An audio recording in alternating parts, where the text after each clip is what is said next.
तो second number question है हमारा, show that the relation R on the set R of real numbers defined as R is equal to a b such that a is less than or equal to b square is neither reflexive nor symmetric nor transitive। तो ये हम लोग को proof करना है।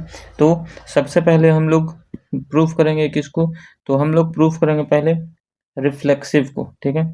तो यहाँ पे हम लोग लिखते हैं रिफ्लेक्सिव को चेक करते हैं। तो क्योंकि रियल नंबर है तो कोई भी हम लोग मान लेते हैं, suppose let a is equal to 3 consider कर लेते हैं, ठीक है। तो रिफ्लेक्सिव के लिए क्या होना चाहिए कि 3 बिलोंग करना चाहिए किससे, R से, रिलेशन से। दिस इम्प्लाइज, हम लोग देखते हैं क्या कि इसका मतलब क्या है कि कंडीशन में क्या है कि a इज लेस देन और इक्वल टू b स्क्वायर, तो 3 क्या होना चाहिए, लेस देन और इक्वल टू 3 का स्क्वायर होना चाहिए, ठीक है। तो ये क्या है, ये ट्रू नहीं हो रहा है। 3 कभी भी क्या कर रहा है कि ये 9 3 का स्क्वायर क्या कह रहा है कि 9 से छोटा या बराबर, ये कह रहा है। तो ऐसे बराबर तो कभी होगा नहीं, ठीक है। तो ये क्या हो जाएगा, ये ट्रू नहीं है, it is not true, clear. क्योंकि 3 अपने 9 से के बराबर नहीं हो सकता है, ठीक है।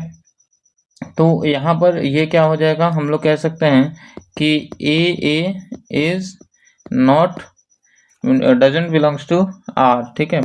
For all a belongs to R, किसी भी R के लिए, ठीक है ना। अब ये तो हो गया रिफ्लेक्सिव। सिमेट्रिक देखते हैं हम लोग। सिमेट्रिक के लिए क्या चेक कर सकते हैं हम लोग को पता है क्या कि मान लो कि हमने लिया a इज इक्वल टू 2, ठीक है, और b का वैल्यू ले लिया 5। अब ध्यान दो, अगर 2 5 बिलोंग्स करेगा किससे, R से, अगर रिलेट करता है, तो इसका मतलब क्या है कि 2 इज लेस देन और इक्वल टू 5 का स्क्वायर, ठीक है।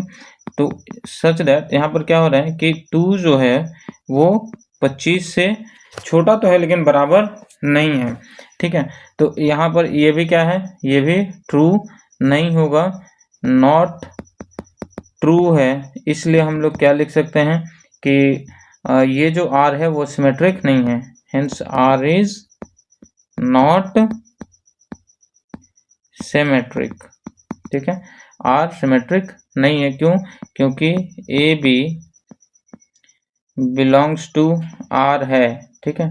AB बिलोंग्स टू R है, लेकिन BA does not belongs to R हो रहा है। देख लो ना कंडीशन, मान लो कि अगर 2 5 यहाँ तो हो रहा है, लेकिन जैसे ही हम लोग 5 को पहले रख लें, ठीक है, ये तो हो गया कि यहाँ पर सेटिस्फाइड एक तरह से कह सकते हो। लेकिन ये जो 2 है, इसको ऐसे देख लो कि 5 अगर पहले हो गया तो 5 लेस देन और इक्वल टू 2 स्क्वायर हो रहा है क्या, नहीं हो रहा है, ठीक है। इस वजह से यहाँ पर ये क्या होगा, ये सिमेट्रिक नहीं होगा। लास्ट हम लोग को चेक करना है क्या, ट्रांजिटिव, ठीक है। तो ट्रांजिटिव के लिए हम लोग फिर से 3 कंसिडर कर लेते हैं number. Suppose that a is equal to 8 लिया हमने, b इज इक्वल टू -5 लिया, और c इज इक्वल टू -2 लिया हमने, ठीक है।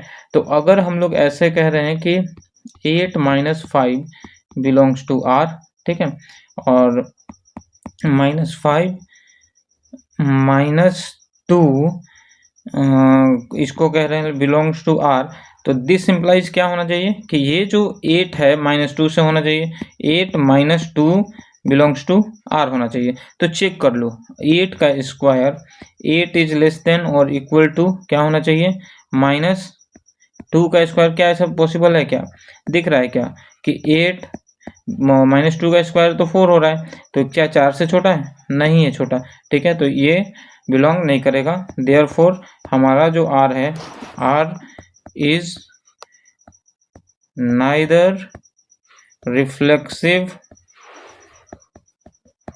Reflexive nor symmetric nor transitive. तो ये था हमारा क्वेश्चन नंबर 2 का सॉल्यूशन। तो क्वेश्चन नंबर 3 है बच्चों, check whether the relation R defined the set 1 2 3, ठीक है। तो हमारे पास जो सेट है ना, वो सेट दरअसल क्या है, उसमें हमारे पास एलिमेंट है 1 2 3 4 5 6 है, ठीक है ना। अब देखो रिलेशन को जो डिफाइन किया गया है उस तरीके से है कि जो बी है वो हमारा a+1 है, इज रिफ्लेक्सिव, सिमेट्रिक और ट्रांजिटिव, ठीक है ना। तो इनमें से हम लोग कोई एक एग्जांपल ले लेंगे। सिमिलरली सिमिलर मैनर में हम लोग रिफ्लेक्सिव चेक करते हैं, जैसा हमने क्वेश्चन नंबर 2 में चेक किया था। तो मान लो कि हमने लिया a is equal to, reflexive में क्या होता है कि a बिलोंग्स टू r होना चाहिए, क्लियर। तो देखो मान लो हम लोग कि let a is equal to 1 लेते हैं, ठीक है। तो b इज इक्वल टू कितना हो जाएगा, b इक्वल्स टू a+1 1 2 हो जाएगा, ठीक है।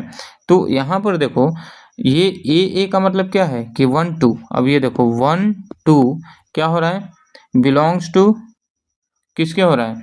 यहाँ पर अगर हम लोग देखेंगे तो ये a हो रहा है किससे, r से। अगर देखोगे तो ये क्या है, 1 और 1 अलग अलग हो गया, ठीक है।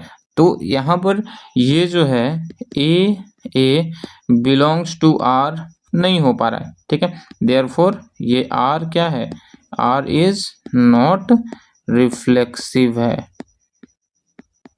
ठीक है। अब सिमिलरली समझते चलो, अगर हम लोग सिमेट्रिसिटी की बात करें, ठीक है। तो सिमेट्रिक का कंडीशन क्या है, आपको याद होगा सिमेट्रिक में हमने पढ़ा था क्या कि ये सिमेट्रिक में क्या पढ़े थे हम लोग कि अगर ए बी, ठीक है, a B belongs to R है तो इम्प्लाइज दैट क्या होना चाहिए, बी ए बिलोंग्स टू भी आर होना चाहिए, ठीक, क्लियर है। तो अब देखो अगर हम लोग a का वैल्यू कोई भी ले लो, मान लो a इज इक्वल टू 2 लिया हमने, तो b का वैल्यू कितना आ जाएगा, 2 + 1 3, ठीक है। तो अगर 2 3 बिलोंग्स टू r अगर हम लोग करें मान लो, तो 3 2 बिलोंग्स टू भी r होना चाहिए, जो कि नहीं है, क्योंकि अगर a की जगह पे 3 रखेंगे तो b की जगह पे फिर क्या होना चाहिए, 3 3 होना चाहिए। तो यहाँ पर तो इस तरीके से ये सेटिस्फाई नहीं हो रहा है, ठीक है ना। तो यहाँ पर हम लोग क्या करेंगे कि चूंकि ए बी बिलोंग्स टू अगर आर है but b a does not belongs to R है, देयरफॉर क्या लिख देंगे, R is not symmetric, R is not symmetric. उसी तरीके से अगर हम लोग ट्रांजिटिविटी की चेक करेंगे, ट्रांजिटिव, ठीक है, तो 3 वैल्यू ले लो, मान लो कि A B belongs to R, ठीक है, B C belongs to R, ठीक, B C belongs to R, ठीक है। जहाँ पर सबको हम लोग मान लेते हैं कि ए बी और सी तीनों ही क्या है, ए का एक सेट है, ठीक। तो हमारे पास क्या है, बी का वैल्यू है a+1, ठीक है, बी का वैल्यू a+1 है, तो सी का वैल्यू भी क्या होना चाहिए हमारे पास, b+1 हो जाना चाहिए, ठीक है। लेकिन हमारे पास क्या आ रहा है, मान लो कि b-a, कोई भी अगर b का वैल्यू ले लो, 2 ले लो मान लो, तो 2 - 1 इज इक्वल टू कितना आ रहा है, 1 आ रहा है, ठीक है। फिर c-b, c का वैल्यू अगर 3 ले लो, c-b अगर निकालोगे, c का वैल्यू अगर 3 और ये ले लेंगे तो ये भी कितना आ रहा है, 1 आ रहा है। लेकिन जैसे ही हम लोग क्या कर लेंगे, अगर यहाँ पर ले लो मान लो a-b ले लिया, ठीक है, a-b अगर ले लेंगे तो 1 - 2, 1 - 2 इज इक्वल टू कितना है, -1, यानी कि ये इक्वल नहीं आ रहा है, ठीक है ना। इसलिए हम लोग क्या करेंगे कि ए सी क्या हो रहा है, does not belongs to R हो रहा है, इसलिए hence R is not transitive, ठीक है। एकदम क्लियर कट में सब कुछ यहाँ पे मौजूद है, आप समझ जाओगे आसानी से।